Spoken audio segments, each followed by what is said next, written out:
The next thing you take a look at is the 4-4. So the play I like to use is the cover 3, right? So the way this works, this requires to be in the belly of the offensive line, trying to get the attention of the offensive line. So what I like to do here is base a line and show blitz.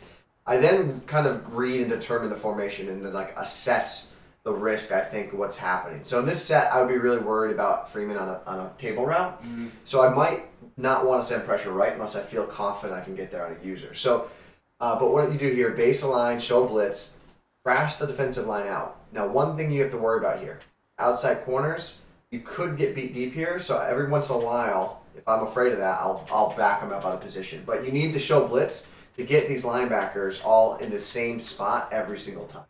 They go and they get locked into place. So that's what's important. Now, from here, I determine where do I want pressure. Do I want pressure left edge or do I want pressure right edge? Tell me where you want it from. You want it left because I like the idea that the halfback could leak out there. Sure.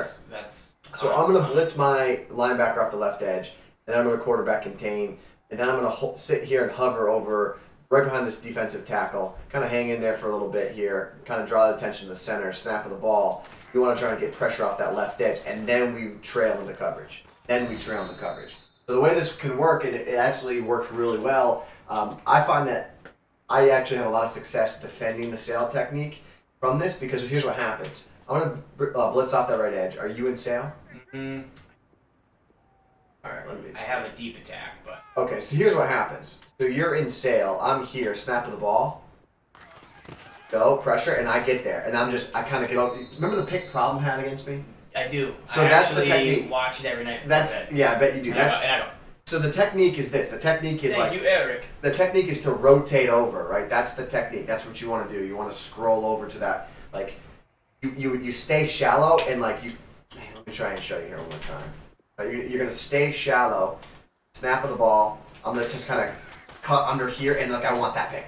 That's the pick right there. And by the time they get there, they don't see your user. They don't think that you can get over the flat. But in your brain, you're already assessing, that's where I have to worry about. I have to worry about that short flat. That's where I'm going. Mm-hmm. If they make a read and hit the seam, so what I mean by that is this. You have to tip your hat and say kudos. Now, just put A on a streak and just you're going to throw it to him. Okay. Right? Snap the ball, go. And now I bail here and you throw seam, like you threw late and Earl Thomas made a play. But that's where you can get beat there, or a tight end corner and sail, right? You just tip your ball gap and you live to play another day. Now the other thing you can do here is this. I love this under center. This is a very big time under center defense for me.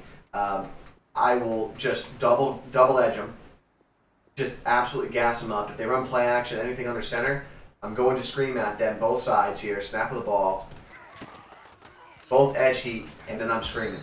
Okay, so now left, right, both sides, do whatever you want. And listen, we could take this a step further to try and get better coverage, right? So blitz off the right edge, right? Here it is. Let's roll coverage.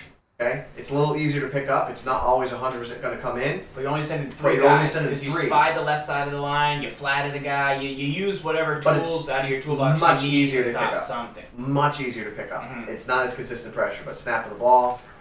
See how we rotate it over. So it won't always come in, but it's more passive style. It's more just to get them to think I'm not always going to get completely gassing you up. That's something to monitor there. Okay? Yeah. We're ready for the next blitz. Yeah, I'm ready. There it is. So you might say I'm nuts. You might say that I'm nuts here, but let me show you something that I am finding is very valuable. Did we go over this on Twim last week? I don't think so. I think you showed it to me, but I don't know if we did. Ready for it. It's the nickel 245 double A gap. I'm going to give you a scheme here that I think we might even want to segment this out. We can do a whole new part here because this deserves its own video. If you're watching Patch Heat, you know what? You got to go on to the next video on youtube.com/sgibbs and see this new fire. We haven't shown this one. That was updating old patch blitzes such, but this one you'll have to come new Heat. So